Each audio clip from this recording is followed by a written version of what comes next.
Eu sou a Gi Carvalho e no vídeo de hoje vou falar aqui pra vocês o que eu fiz. Fiz quase nada porque eu fiquei na rua hoje de novo. Tá ficando complicado, gente. Amanhã eu preciso operar. E pior que amanhã às 9h30 tem notícia virada no Saci. Mas hoje o mercado abriu já fazendo movimento de queda, sem dar oportunidade assim rápido ou clara, falando de cruzamento, porque o cruzamento aconteceu ali no susto da abertura super rápido. Então é bem difícil conseguir pegar esse tipo de entrada assim tão de imediato. Eu tô falando do que eu tô vendo, obviamente eu vou falar daqui a pouco do que realmente eu fiz, porque eu só vim pra frente da tela já quase no fim da manhã. Mas, para quem opera cruzamento, ficou a ver navios porque não deu entrada de cruzamento, pullback só na média de 9, aí tem que ser nível hard para fazer pullback em média de 9, né, porque acontece o tempo todo, e foi direto movimento de queda. Tanto que algumas pessoas, né, me perguntaram assim: aonde você faria sua entrada nessa operação, né? Porque ele caiu direto sem dar muita oportunidade. Então aí a gente tem algumas situações. Primeiro, se o cruzamento no 11R aconteceu aqui, muito provavelmente, mesmo que eu mude, por exemplo, para um 18R, aqui ó, tá vendo? Aconteceu a mesma coisa. O cruzamento foi um pouquinho depois do pivô.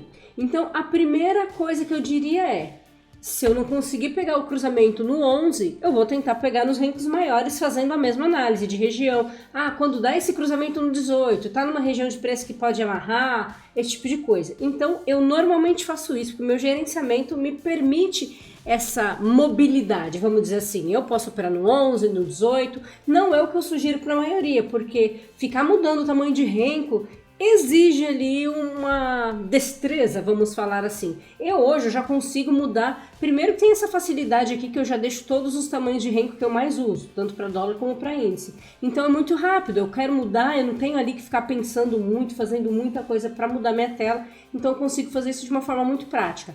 Então eu tenho aqui, eu tenho 11, tenho 18, então eu tenho primeiro essa mobilidade de ver em rencos maiores, só que deixando claro, eu não posso, não que eu não possa, né? Poder, cada um pode fazer o que quiser. Mas não é o mais coerente fazer uma entrada pelo 18 ou pelo 20R, por exemplo, e falar: não, eu vou entrar pelo 18, mas eu vou manter o stop do 11. É muito arriscado, porque ele pode dar uma agulhada e tirar da operação, de uma operação que seria vencedora. Então, só para explicar, primeiro seria esse o critério.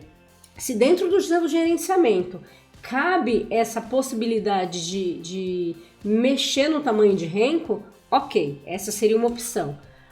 Você não pode, de jeito nenhum, porque o seu gerenciamento só te permite esse stop de 160 pontos, né, que é o que eu uso por padrão no 11, qual que seria a outra oportunidade de entrada? Um renco de continuidade.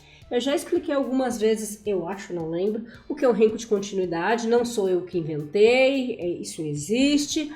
E o que é o renco de continuidade é nada mais um renco que a máxima dele, no caso da queda, supere a máxima do box anterior. Então eu posso procurar. Eu nunca, aliás, eu tô para fazer isso há muito tempo, mas eu não tive disponibilidade para isso ainda, de ver qual é a assertividade disso.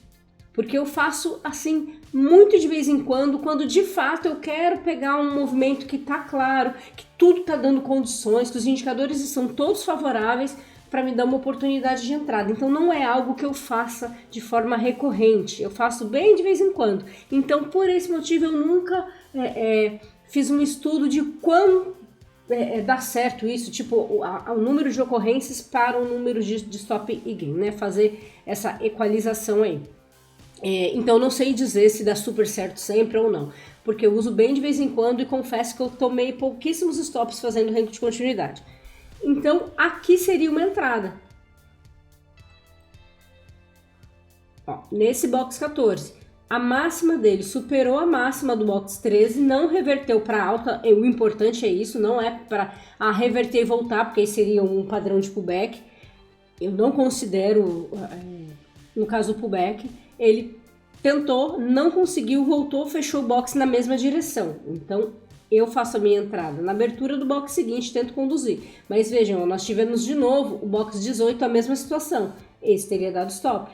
Isso não teria dado gain. Então, por isso que eu falei, é uma possibilidade, mas eu nunca validei para ver o quando dá certo e quando dá errado. Mas é um tipo de entrada que eu faço às vezes no 11R. Não gosto de fazer muito nos rencos maiores, porque o renco já é grande. Se eu demorar muito para entrar muito no meio de caminho, a chance de eu entrar quando ele está revertendo, quando ele vai corrigir, é muito grande. Então, essa seria uma possibilidade. Fora isso, da forma que eu opero hoje, não teve nenhuma entrada, porque não tô com a média de 21 para dar pullback nem no 11R, só foi dar um novo gatilho já aqui embaixo, que foi onde eu fiz, que foi quando eu cheguei o preço ainda estava trabalhando aqui embaixo, e aí ele me deu esse pullback, eu entrei pelo 18, foi um pullback no 18R, aqui ele passou e ele deu esse pullback no 18R, e eu peguei 500 pontos e saí da operação.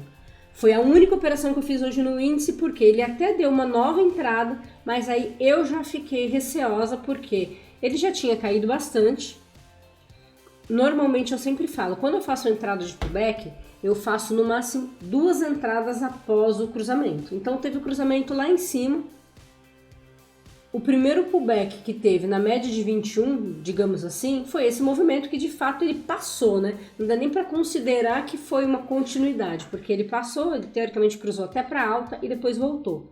Mas como eu já tinha feito um movimento bem forte, eu não me senti confortável, até porque cheguei mais corrida, analisando menos, não estava assim, né, de olho na movimentação, porque ver pronto, paradinho depois é tranquilo.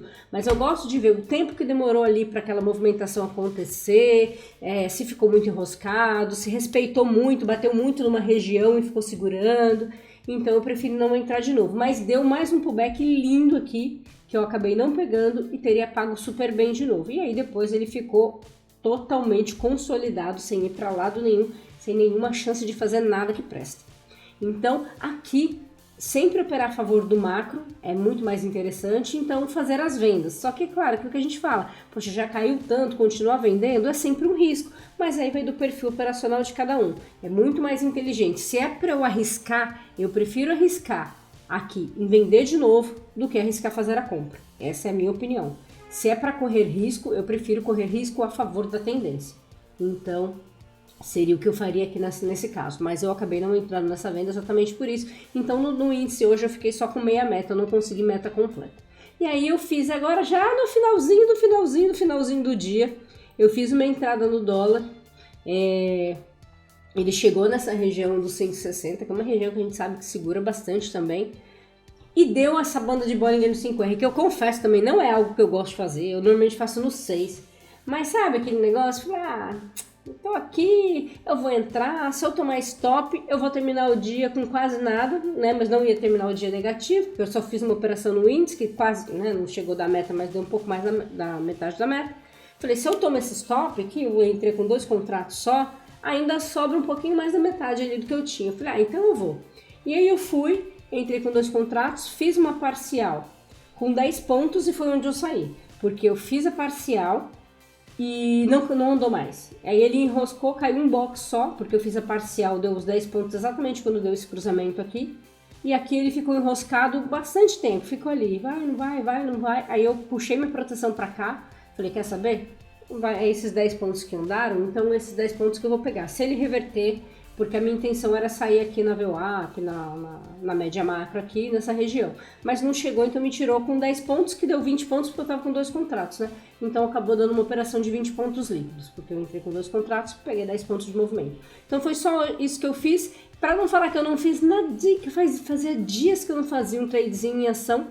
Eu também consegui pegar essa segunda pernada de queda da rente hoje, mas também só fiz ela, mas pagou também mais um caraminguá aí, e acabei conseguindo, enfim, terminar o dia com um pouco mais da minha meta. Então, juntando ali os 3 ativos, eu consegui pegar um pouco mais da meta. Que é que, na verdade, eu não considero os trades nas ações na minha meta. Eu só considero o índice dólar, quando eu opero dólar, mas nas ações eu nem considero, porque eu faço muitas operações, tem dia que eu ganho, tem dia que eu perco, então eu nem levo muito em consideração. Mas eu consegui aqui pegar esse movimento de queda bem legal aqui da rente e ajudar ele no resultado diário.